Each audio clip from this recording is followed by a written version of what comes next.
Olá pessoal, hoje falaremos sobre algumas lições que Nietzsche nos dá na sua magnífica obra Assim Falou Zaratustra. O livro foi escrito entre 1883 a 1885. Ele narra as andanças e ensinamentos de Zaratustra, que é uma mistura de um filósofo pré-socrático e um profeta bíblico. Zaratustra tem como objetivo nos mostrar que o ser humano é uma forma transicional entre o macaco e o super-homem, o além do homem. E as histórias contadas por Zaratustra podem ser lidas em qualquer ordem. Aqui nós temos então 4 grandes partes desenvolvidas por Nietzsche, e cada parte contém várias histórias. Destacarei neste vídeo algumas dessas histórias e alguns desses ensinamentos. Com 30 anos, Zaratustra deixa a sua aldeia e vai para a montanha. E lá fica por 10 anos, gozando de sua solidão e de seu espírito. Até que enfim cansou-se de sua própria sabedoria. E ao nascer do pôr do sol, ele disse: "Estou farto de minha sabedoria. Quero doar e distribuir, por isso devo baixar às profundezas." E assim Zaratustra sai da montanha e volta para a aldeia, para os homens comuns.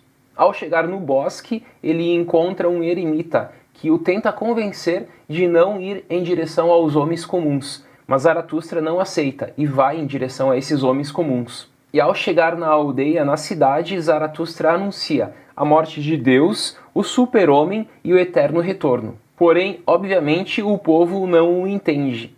E por isso Zaratustra se dirige ao último homem, ao homem mais próximo do niilismo. O homem cansado, desiludido, pessimista e ressentido. E esse homem agarra-se aos seus últimos ideais, seja Deus, as ideias ou mesmo a cultura. Após, Zaratustra se dá conta de que ele precisa de companheiros, mas companheiros não simplesmente que o seguem cegamente, mas que o seguem porque eles querem seguir a si mesmos. Zaratustra não quer se tornar um pastor ou um cão de um rebanho. Ele não desceu da montanha para criar um rebanho. Ele desceu para ter aliados e não seguidores. Você agora que está assistindo a este vídeo poderá decidir. Você quer ser um aliado de Zaratustra? Então aceite a sua filosofia. Porém, Zaratustra neste ponto foi ingênuo, porque é difícil encontrar aliados. E por isso ele diz que ele deu pérolas aos porcos. E aí ele se põe num novo itinerário procurando ouvidos certos para sua filosofia. O livro, de modo geral, é uma das maiores críticas feitas aos valores ocidentais. É uma total recusa dos valores e dos ideais do homem moderno. A pergunta que Nietzsche faz na obra é a seguinte: como vencer o niilismo e quebrar as velhas tábuas? Como afirmar o devir, o amor fati? Como suportar o eterno retorno e abrir o caminho para o super-homem? Como eu já disse, o livro contém 4 partes e cada uma das partes contém diversos ensinamentos. Destacarei agora apenas 7 desses diversos ensinamentos contidos na obra Assim Falou Zaratustra. O primeiro ensinamento está contido no capítulo das 3 transformações. Diz Nietzsche que há 3 transformações do espírito: camelo, leão e menino. O homem medíocre tem o espírito do camelo. E quais são as características desse tipo de espírito? Obediência, submissão, humilhação, rebaixamento e aceitação. Mas há a transformação, a metamorfose do camelo para o leão. E ele deixa assim de ser medíocre e se torna forte. O camelo partia dos seguintes valores: não farás, tu deves. Já o leão destaca os seguintes valores: eu quero, eu farei. O leão é o camelo que se dá conta de suas forças. Ele apercebe-se de suas capacidades e diz não. E quando ele diz não, não significa que ele está criando novos valores, porque o leão é um combatente. E assim chegamos à derradeira transformação, do leão para o menino. A criança pode aquilo que nem o camelo nem o leão podem, que é brincar, criar, jogar. Zaratustra põe o camelo, que é caracterizado pela submissão, no caminho das transformações, passando pelo leão, pela força, que é classificado como o poderio do dizer não, e chegando ao menino, que é o poderio da criação.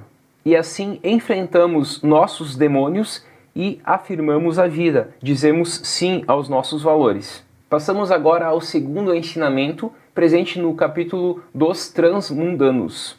Zaratustra também já foi um transmundano, e a dor, às vezes, é tanta que vale a pena acreditar em outros mundos. Criamos, por isso, o Criador, criamos as utopias, criamos um outro mundo. Precisamos sempre de um ponto fixo para nos dar alguma estabilidade, mesmo se este ponto for falso. Esses homens que precisam deste ponto, eles possuem a sua potência quebrada, desorientada, e por isso que eles precisam de um ponto fixo, mesmo ele sendo falso. Esses são os homens tidos por Nietzsche e por Zaratustra de homens doentes. Já o terceiro ensinamento está presente no capítulo Desprezadores do Corpo. Esses desprezadores do corpo são aqueles que estão cansados com o real e preferem o além. Zaratustra diz que não há o porquê salvá-los, porque eles já estão fatalmente condenados. Mesmo assim, a vontade de potência não se esgota. Por isso, há sempre um plus de força, de querer. O que os desprezadores dos corpos esquecem é que eles estão presos no seu próprio corpo. Eles pregam que a alma prevalece sobre o corpo, mas eles esquecem o que Zaratustra nos ensina. Eu sou corpo. Já o quarto ensinamento está no capítulo da guerra e dos guerreiros. Zaratustra ama os guerreiros e a guerra. Por quê? Porque nós nos tornamos mais fortes com os conflitos, com a dor, com o sofrimento. O guerreiro sempre quer uma batalha, uma grande batalha para se superar.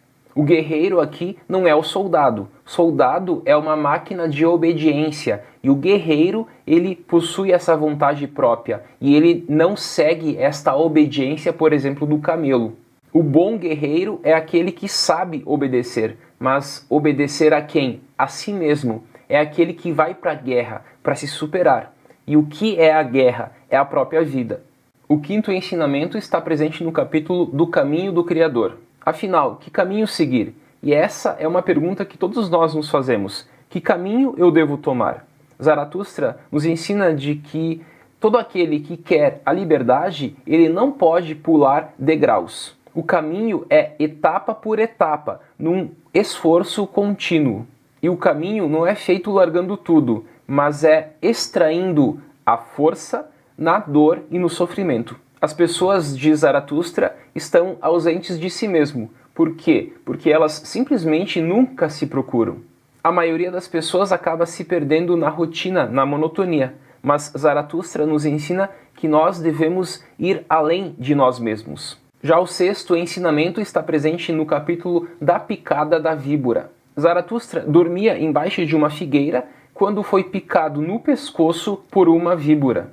E quem é esse animal peçonhento e o seu veneno? São os caminhos estreitos e perigosos que devemos tomar para nos tornar mais fortes. O problema é que nós fugimos destes caminhos estreitos e perigosos. Nós sempre buscamos um caminho mais fácil, porém é justamente na dificuldade que nós crescemos. Os inimigos devem sempre estar próximos, não porque nós precisamos observá-los, mas porque nós devemos nos desafiar constantemente.